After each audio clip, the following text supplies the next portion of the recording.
Hey guys, I am the nurse Tutor Asia, and today's lesson will be on BPH, which is benign prostatic hyperplasia. So, if you are struggling with understanding how BPH affect men, then guess what? This video is for you. But guess what? Don't be selfish. Share it with your classmates so you all can ace your exams.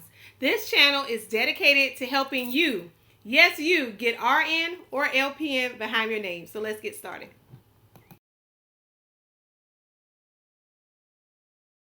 A non-cancerous enlargement of your prostate gland. So simple terms, it is just an enlarged prostate gland. It is common in aging men, especially men that are greater than 50 years old. So what happens when your prostate is enlarged? So it compresses your urethra, and that leads to urinary symptoms. Okay, so let's dig into some more of that.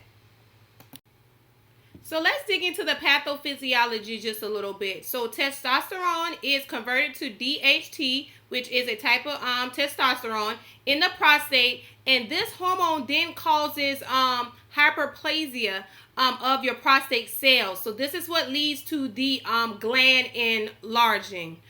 So when you have an enlarged prostate, like I said earlier, that it compresses the urethra. So your patient is going to have increased resistance to urinary flow. So we kind of just want to think about the prostate actually being too big, and it then starts to push on the urethra, and the urethra is used for you to urinate, right? So being that we have all that increased pressure on the urethra, now there's going to be an increased resistance to urinary flow. So like something basically is kind of blocking it, right? So also you will see that the bladder must work harder. So that's going to lead to hypertrophy, and later it can lead to dysfunction.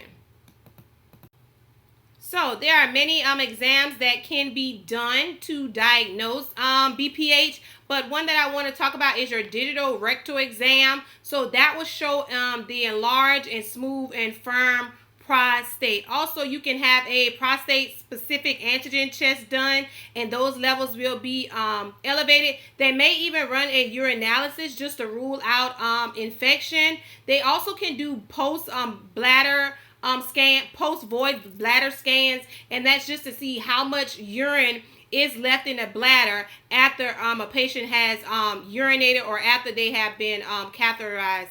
And then you can use they can have an ultrasound done, but the biggest one that we focus on is they do a digital rectal exam.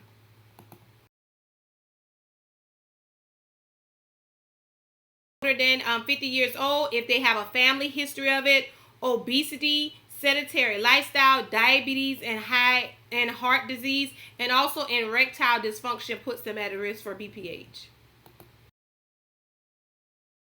Frequent signs and symptoms of BPH. So we want to think about that prostate is now compressing the urethra. So we're going to have urinary symptoms, right? So the patient may complain of inability to fully empty the bladder.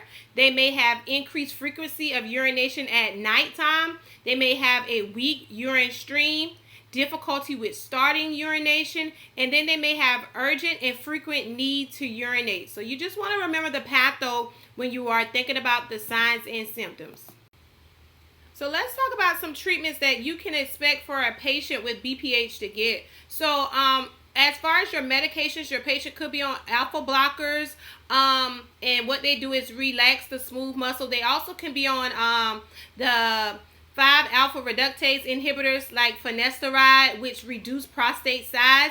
But most of our interventions and things is going to come from lifestyle changes. So you will want to tell your patient to limit fluids before bedtime. You want to encourage them to drink their fluids earlier in the day, and that just limits them from having to get up at night and go to the restroom. You want to reduce caffeine and alcohol because that can irritate the bladder.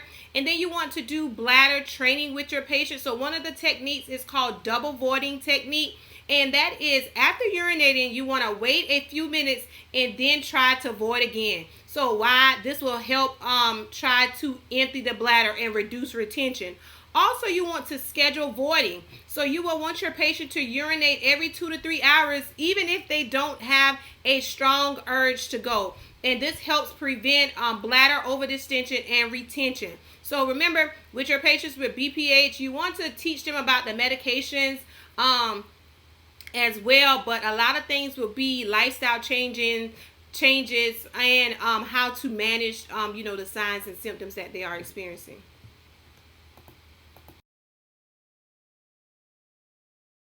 Can be done for a patient who has BPH. So they can get a TURP, which is a transurethral recession of the prostate. So what is this? So this is a surgical procedure that removes part of the prostate gland to treat BPH. So if you look at the picture over here, let me grab my little highlighter. If you look at the picture over here, you can see this is a normal prostate, and you can see how it's just normally in its size. And then you can see what it looks like to have BPH, how the prostate is enlarged. And then you can see after the procedure that, now the prostate is now a little smaller. But it is bigger than a normal prostate, but they do shrink the size down. So I love to always have a visual so you can actually see, some people are visual learners, and it just helps to see a picture. So when your patient comes back from a TURP, they're going to come back with a 3-way Foley catheter. So what's different from this 3-way Foley catheter? It just has another port. So with that, that extra little port that's on the side, what's going to be hooked up to it is a continuous bladder irrigation. So as you can see, this patient has a bag of fluids right here, and they have a long tube, right? And as you can see, this with the catheter is then connected here at the little port or whatever. And what happens with the CBI is that we take the normal saline or whatever type of fluid is ordered, and that goes in the patient, and it should come directly out the patient. So all the CBI is doing is flushing. It is to prevent clots after surgery. So all it does go in there is flush throughout the bladder and all that stuff, just to prevent any clots. So that's what the purpose of a CBI is. So your job of the nurse is going to keep up with the irrigation bag. So let's talk about the rate of it. So you have a clamp, just like you see this clamp right here, a little roller clamp, just like with your IV tubing. So if you push your clamp all the way up, that your fluids are going to flow super fast, right? And if you push your clamp, roll it down, that it'll stop, right? But then if you roll it like in the middle and stuff like that, it just slows the rate. So your job is going to be to control the rate. So how do we do that? So our rate is going to be based on our urine color. So after surgery, your patient is going to have bloody urine drainage because they just had surgery, right? But 24 hours after surgery, we should start to see that drainage is getting lighter. That drainage should get lighter. So we call it, we call it pink lemonade. It should have this light pink color. Once you hit that light pink color, you know that you're good to run the CBI at the pace that you have it. So CBIs are tricky because you have to play with it. So you may see that you running it wide open for some time, and then later on you can kind of slow it down a little bit, and then you can start to see that your urine may get darker, so you may need to open it up again. And then if you see that you have this constant light pink color, then that lets you know hey, I may can slow down my CBI, or I may can keep it at the rate that it's at. So I know you're just like, Nurse Doc, this is a lot, but it'll make sense when we go through the Nclex questions, and I'll teach you how to understand all that kind of stuff. So just know that with the CBI, it is a continuous inflow and outflow. So let's say if you put, and these are going to be huge bags. So they're 2,000 to 3,000 ml bags. And I would also have a second one hanging up here, because once that other one runs out, we don't want the line to run dry. Because if the line runs dry, then that puts that patient at a risk for getting a clot. So all that fluid is just going in and is flushing, just to make sure that that patient doesn't get a clot. So once that bag finishes, you then switch over to the other bag, and then basically you're doing this all day and all night. So you want to make sure that you are paying attention to your drainage bag. So your drainage bag can hold 3,000 mLs. But let's say that you're on your second bag and you're on the way to having 5,000 mLs. You want to make sure that you're paying attention to your drainage bag and emptying it, because it's just like a regular Foley cap. It can bust, or it can back up and cause pressure. It can backflow to the bladder, which can lead to infection, right? We want to care for it just how we care for a Foley catheter. We want to keep the bag below the bladder. We want to make sure that there's no kinks or anything like that. So, no, I said a lot, but the CBI is just a continuous inflow and outflow of fluid, and normally it's normal saline, but I have seen some places where they do sterile water. Let's get started. A client is 6 hours post-TURP and is receiving continuous bladder irrigation. The nurse notes that the urine output is dark red with clots. What is the best initial action? Is it A, increase the rate flow of the CBI, B, document the findings as expected, C, notify the healthcare provider, or D, clamp the catheter for 30 minutes? If you chose A, increase the rate of the CBI, then you are correct. So we would just need to speed up the CBI to break up those clots, also to prevent those clots. And then as time goes on from running that CBI, the urine should become lighter in color. It should start to fade. All right, I hope you got this one correct. How should the nurse calculate the patient's true urine output if they have a CBI in place? Is it A, subtract the CBI volume from the urine output, B, add the CBI volume to the total urine output, C, multiply the CBI volume by the patient's weight, or D, ignore the CBI volume when calculating urine output? So if you chose A, subtract the CBI volume for the urine output, then you are correct. That's how you would get your true urine output. Which assessment findings requires immediate intervention in a client receiving continuous bladder irrigation after a TURP?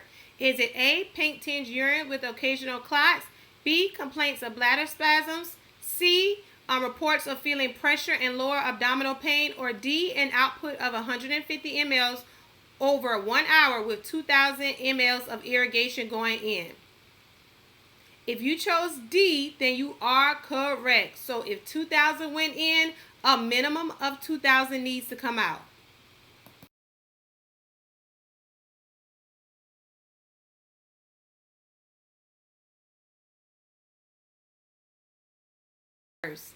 A, administer prescribed oxybutynin.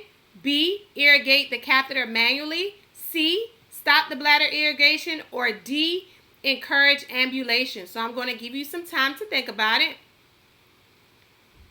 If you chose A, administer prescribed oxybutynin, then you are correct. So remember that bladder spasms, those are common in patients who are receiving CBI. A client is receiving CBI following a TURP. In the last hour, the total drainage collected from the urinary catheter was 2,100 mLs.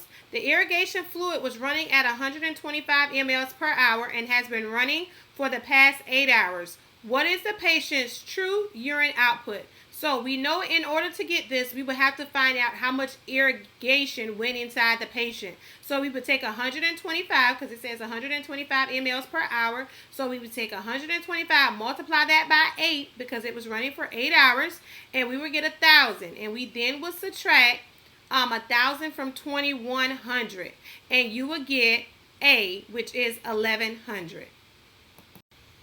And that's a wrap. You made it through this lecture on BPH and CBI. So I hope that you learned a lot from this video. So you might as well go ahead and subscribe. Why? So I can help you pass nursing school. That's why you need to subscribe. Go ahead and share with your friends as well so you all can pass nursing school together. Thanks for watching, and I will see you in the next lesson. You better be on time.